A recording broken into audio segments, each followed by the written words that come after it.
Hello बच्चों, मैं मयंकराज। आज मैं आप लोगों को क्लास 4 का साइंस पढ़ाने जा रहा हूँ।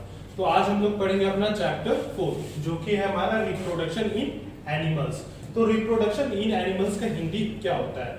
जंतुओं में प्रजनन। रिप्रोडक्शन इन एनिमल्स का मतलब होता है जंतुओं में प्रजनन। तो सबसे पहले हम लोग कुछ कीवर्ड्स को देखेंगे। तो इस कीवर्ड्स को समझने के बाद आप लोग इस बुक को, इस चैप्टर को समझने में काफी आसानी होगी। तो आइए सबसे पहले हम लोग कीवर्ड्स को देखते हैं।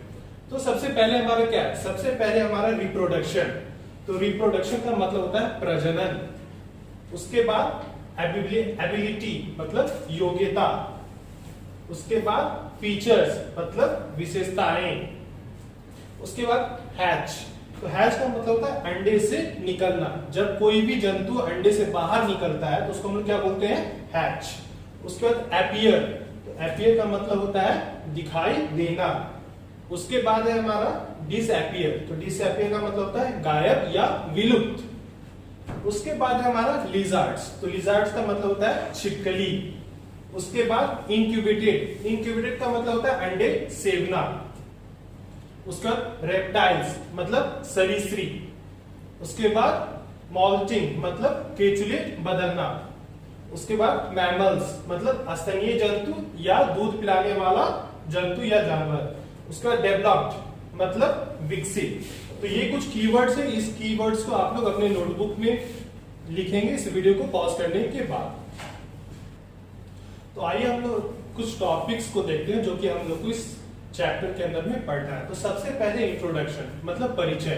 तो इंट्रोडक्शन के बाद हमारा आता है and some animals directly give birth to their young ones. मतलब कुछ जानवर जो कि सीधे अपने बच्चे को जन्म देते हैं। उसके बाद एनिमल्स विच ले एग मतलब वैसे जानवर जो कि अंडे को देते हैं। उसका fish, frog, reptiles, birds, insects. उसका पेरेंटल केयर। तो पेरेंटल केयर का मतलब होता है माता पिता के द्वारा देखभाल। तो सबसे पहले हम लोग इंट्रोडक्शन देखते हैं कि हमारा रिप्रोडक्शन क्या होता है, प्रजनन क्या होता है।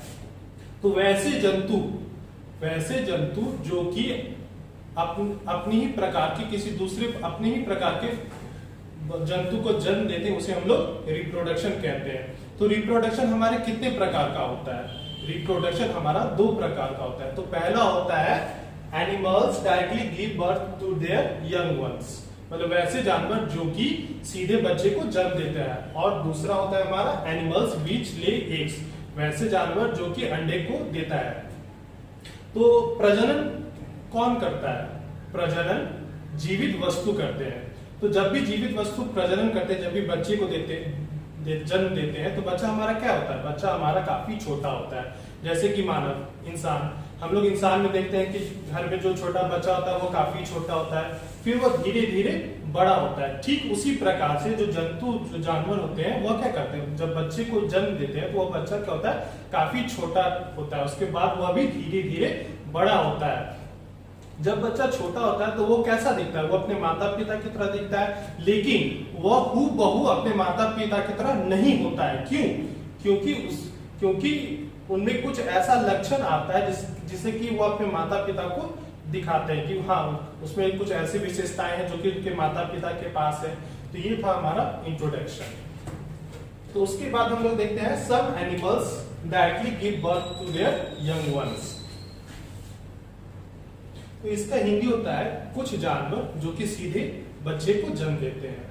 तो जैसे कि हम आसपास में देखते हैं, हमारे आसपास में जानवर हैं, किसी के यहाँ पे गाय है, किसी के यहाँ पे भैंस है, किसी के यहाँ पे डॉग्स है। तो ये सब क्या करते हैं? ये सब बच्चे को कैसे देते हैं? क्या ये सब जानवर अंडे को देते हैं? नहीं देते। तो ये क्या करते हैं? ये सीधे बच्चे को ही जन्म देते हैं। तो बच्चा जब छोटा रहता है तो उसके पास इतनी क्षमता नहीं रहती है, इतनी कैपेबिलिटी नहीं रहती है कि वह खाना को खा सके। तो क्या होता है? जानवर जो कि सीधे बच्चे को जन्म दे रहे हैं उसको हम लोग मैमल्स कहते हैं, मतलब स्तनीय जंतु जो कि दूध पिला सके। तो जब बच्चा छोटा रहता है तो उसके पास जब इतनी क्षमता ही नहीं है कि वह खाना खा सके तो उसका पेट कैसे भरेगा? तो उनकी माता जो होती है तो वो क्या करती है? वो अपने बच्चे को दूध पिलाती है ताकि उसका पेट भरा रहे और उसका पालन पोषण अच्छे तरीके से हो सके। और ये तब तक उनको दूध पिलाती है जब तक वह जब तक उसके पास यह क्षमता ना आ जाए कि वह अपने पैरों पे अच्छे से खड़ा हो सके और खाना को खुद ना खा सके। तो ऐसे जानवर को हम लोग क्या कहते हैं, मैमल्स। उसके बाद है हमारा एनिमल्स विच ले एग्स, मतलब वैसे जानवर जो कि अंडे को देते हैं। तो कौन सा जानवर हमारा अंडे को देगा, जैसे फ्रॉग्स क्या कहता है, अंडा देता है। फिश अंडा देता है। हेन अंडा देता है। तो ये सब क्या हुआ, ये सब जानवर जो है हमारा अंडे को देते हैं। तो अंडा जो होता है हमारा सबसे पहले छोटा होता है। तो अंडा क्या है, अंडा क्या चीज से कवर होता है, अंडा जो होता है वो एक प्रोटेक्टिव लेयर से कवर होता है, जिसको कि हम लोग सेल कहते हैं, खोल कहते हैं। तो जब ये अंडा छोटा होता है तो इसको क्या करते हैं कि इसके माता पिता जो होते हैं वह अंडे को सेवते हैं, मतलब उस पर पंख फैलाकर बैठ जाते हैं ताकि वह अंडे को गर्म कर सके। और एक समय ऐसा आता है कि जब उसमें जो बच्चे होते हैं वो इतने बड़े हो जाते हैं कि वो अंडा को तोड़कर अंडा से बाहर आते हैं। तो इसको हम लोग जानते हैं कि इसको कौन जन्म दिया था, वैसे जानवर जन्म दिया था जो कि अंडे को देते हैं। तो जब बच्चा बाहर आ जाता है तो क्या होता है, उसको माता पिता उसकी देखभाल करते हैं, उसकी रक्षा करते हैं। उसके बाद है हमारा फिश, मतलब मछली। तो मछली हम लोग जानते हैं कि मछली जो है वह कहाँ रहती है, वह पानी में रहती है। तो पानी में वह एक सुरक्षित जगह को देखकर वहां पर अंडे को देती है। तो जब वो पानी में अंडे को देती है तो मछली जो है वह एक बार में बहुत सारे अंडे को देती है। तो पानी के कभी कभी क्या होता है कि पानी का जो बहाव होता है, जो फ्लो होता है, वह काफी ज्यादा तेज रहता है, जिसके कारण बहुत सारे अंडे जो है वह टूट जाते हैं और उसमें और जो उसमें कुछ सैकड़ा अंडा ही उसमें बचता है, जिससे कि बच्चे बाहर आते हैं। और जो अंडा जो होता है उसको हम लोग क्या कहते हैं, स्पॉन, मतलब वंश वृद्धि करना। उस अंडे से क्या होता है कि मछली का वंश जो है वह बढ़ता है। और अगर आपको बोला जाए कि draw a life cycle of fish, तो हम लोग उसको कैसे ड्रॉ करेंगे। तो उसमें हम लोग देखेंगे कि सबसे पहले क्या होता है कि कुछ अंडा जो होता है, कुछ अंडा रहता है, उसके बाद ये क्या में बदलता है, एक छोटा सा फिश में चेंज होता है, जिसको कि हम लोग फ्राई बेबी फिश कहते हैं, जिसको कि हम लोग फ्राई बेबी फिश कहते हैं। मान लीजिए कि क्या है, फ्राई बेबी फिश। तो जो छोटा बच्चा जो होता है मछली का, उसको हम लोग क्या कहते हैं, फ्राई बेबी फिश। उसके बाद ये जो है एक एडल्ट फिश में चेंज हो जाता है। ये जो है हमारा ये क्या हो जाता है, एडल्ट फिश में चेंज हो जाता है, मतलब एक वयस्क बन जाता है, एक बड़ी मछली बन जाती है। उसके बाद फिर क्या होता है, जब बड़ा हो जाता है तो ये बाद में चलकर डेड हो जाते हैं। उसके बाद फिर एक प्रजनन होता है जिसके अंडा होता है, फिर उसे क्या होता है, फ्राई बेबी फिश होता है, फिर एडल्ट होता है। तो ये हमारा क्या हुआ, लाइफ साइकिल ऑफ फिश हो गया। मतलब कि यह जीवन को दर्शाता है कि हाँ, जो मछली का जो जीवन होता है ये इस प्रकार से चलता है। ठीक है, तो अगला टॉपिक है हमारा फ्रॉग्स, मतलब मेढक। हम लोग जानते हैं कि मेढक जो है वह पानी के अंदर भी रह सकता है और पानी के बाहर भी रह सकता है। लेकिन ये मेढक जो अंडा जो देता है वह कहाँ देता है, पानी के अंदर। तो जब ये अंडा जो देता है, जब इनका अंडा जब आता है, जिस दुनिया में आता है, तो उस अंडे को हम लोग क्या कहते हैं, स्पॉन, मतलब वंश वृद्धि करना। वंश वृद्धि मतलब क्या, कि जब 2-4 अंडा आया तो 2-4 अंडे से क्या हुआ, 2-4 मेढक आए, तो क्या हुआ कि उस मेढक का फैमिली बढ़ा। तो फैमिली जो बढ़ा उसी को हम लोग क्या कहते हैं, स्पॉन। तो जब ये स्पॉन से जब बच्चे बाहर आते हैं, जब हैच मतलब अंडे से बाहर बच्चे आते हैं, तो हम लोग क्या देखते हैं कि मेढक का जो छोटा बच्चा जो होता है, तो उसमें सबसे पहले क्या होता है, एक बड़ा सा पूंछ होता है और पैर नहीं होता है। उसके बाद जब वो बच्चा जो है थोड़ा सा बड़ा होता है तो क्या होता है, उसका पूंछ जो है वह गायब होने लगता है और पैर जो है उसका बनने लगता है। और लास्ट में क्या होता है कि वह जब बड़ा हो जाता है, एक एडल्ट फिश में जब बन जाता है, तो उसकी पूंछ जो है वो संपूर्ण तरीके से गायब हो जाता है और वह एक एडल्ट फ्रॉग में कन्वर्ट हो जाता है। तो जितने भी हम लोग को पता है कि जितने भी जंतु हैं वह 2 प्रकार से ही प्रजनन करते हैं, लेकिन ये सब जो है ये सब अंडे से ही प्रजनन करते हैं। ठीक है, उसके बाद हमारा रेप्टाइल्स, मतलब सरीसृप। तो रेप्टाइल्स हमारा क्या हो गया, तो रेप्टाइल्स में हमारा स्नेक्स हो गया, लिजर्ड्स हो गया, टॉर्टोइज हो गया। तो ये सब क्या है, रेप्टाइल्स। तो रेप्टाइल्स भी हमारा जो है वह अंडे को देते हैं।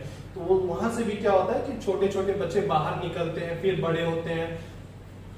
तो इस प्रकार से उनका भी क्या होता है, वंश जो होता है उनका बढ़ते रहता है। उसके बाद हमारा बर्ड्स, मतलब चिड़िया। तो हम लोग चिड़िया को भी देखें आसपास में, तो चिड़िया जो है वो अंडा कहाँ देती है? चिड़िया जो है वो अंडा घोंसले में देती है। और अंडा से क्या होता है कि वह अंडे को गर्म करने के लिए उसके माता पिता जो होते हैं वो उस अंडे पर बैठ जाते हैं ताकि अंडे को वो गर्म कर सके, इंक्यूबेट कर सके। अगर आपसे पूछा जाए कि अंडे को गर्म कौन करता है, अंडे को कौन सेकता है, तो आप क्या कहिएगा? पेरेंट्स, मतलब कि उसके माता पिता जो है वो अंडे को गर्म करते हैं। ठीक है, तो अब हम लोग एक अंडे का डायग्राम देखेंगे। तो ये जो डायग्राम है ये हमारा क्या चीज का डायग्राम है? ये अंडे का डायग्राम है। आप लोग अंडा तो देखे ही होंगे, घर पे भी अंडा लाते हैं। तो अंडा को जब हम लोग देखते हैं तो सबसे पहले जो उसका ऊपरी भाग जो होता है उसको हम लोग क्या कहते हैं? सेल, मतलब खोल। तो ऊपरी भाग क्या होता है हमारा? वह काफी हार्ड होता है, मतलब काफी ज्यादा मजबूत होता है। और सेल क्या प्रोवाइड करता है? सेल इसको प्रोटेक्शन प्रोवाइड करता है, जिसके कारण यह अंडा जो है वह सुरक्षित रह सके। इसके अंदर ना तो हवा जा सकता है और ना ही पानी जा सकता है। उसके बाद जब अंडे को हम लोग छीलते हैं तो हम लोग क्या देखते हैं कि उसके नीचे एक व्हाइट कलर का झिल्लीदार एक परत रहता है, तो उसको भी हम लोग सेल ही बोलेंगे। उसके बाद जब अंडे को हम लोग तोड़ते हैं, तो अगर हम लोग अंडे को उबालते हैं तो उसके बाद जब उसको तोड़ेंगे तो उसको हम लोग क्या देखते हैं? एक व्हाइट कलर का कुछ रहता है, तो उसको हम लोग क्या बोलते हैं? एलुबिन। तो उस व्हाइट कलर को हम लोग एलुबिन कहते हैं, जो कि हमारा इसमें काफी ज्यादा प्रोटीन रहता है। उसके बाद एक पीला वाला भाग रहता है, अंडे के अंदर एक पीला भाग रहता है जिसको कि हम लोग यॉक बोलते हैं। उसके बाद उसी पीले भाग में एक छोटा सा हमारा व्हाइट कलर का होता है जिसको कि हम लोग एम्ब्रॉय कहते हैं, जिसके अंदर बच्चे जो है जन्म लेते हैं और धीरे धीरे बड़े हो जाते हैं। और जब वो काफी ज्यादा बड़े हो जाते हैं तो अंडे को तोड़कर बाहर में आ जाते हैं। तो ये था हमारा अंडे का डायग्राम। अब हम लोग देखते हैं इंसेक्ट्स। तो अब हमारा अगला टॉपिक है इंसेक्ट्स, मतलब कीड़े। तो जितने भी कीड़े हैं वो क्या करते हैं? वो सभी अंडे को जन्म देते हैं, अंडे को देते हैं। तो जब अंडे को देते हैं तो अंडे से जब अंडे को फोड़कर जब बच्चा बाहर आता है तो उसको हम लोग क्या बोलते हैं? नाइफ। छोटे बच्चे को हम लोग यहाँ पे नाइफ बोलते हैं। लेकिन एक एडल्ट में बदलने से पहले उस बच्चे को काफी ज्यादा स्टेज से क्रॉस करना पड़ता है। जैसे कि हम जानते हैं कि ग्रास होपर्स, मतलब कीड़े या फिर कॉकरोच होते हैं, तो उसका जो अंडा होता है वह काफी छोटा होता है। फिर उससे जो बच्चे आते हैं तो पहले काफी छोटे रहते हैं, और जब वो धीरे धीरे बड़े होते हैं तो वो क्या करते हैं कि अपना केचुले को वो लोग बदलते रहते हैं एक एडल्ट में चेंज होने से पहले। तो ये था हमारा इंसेक्ट। उसके बाद है हमारा पेरेंटल केयर, मतलब माता पिता द्वारा देखभाल।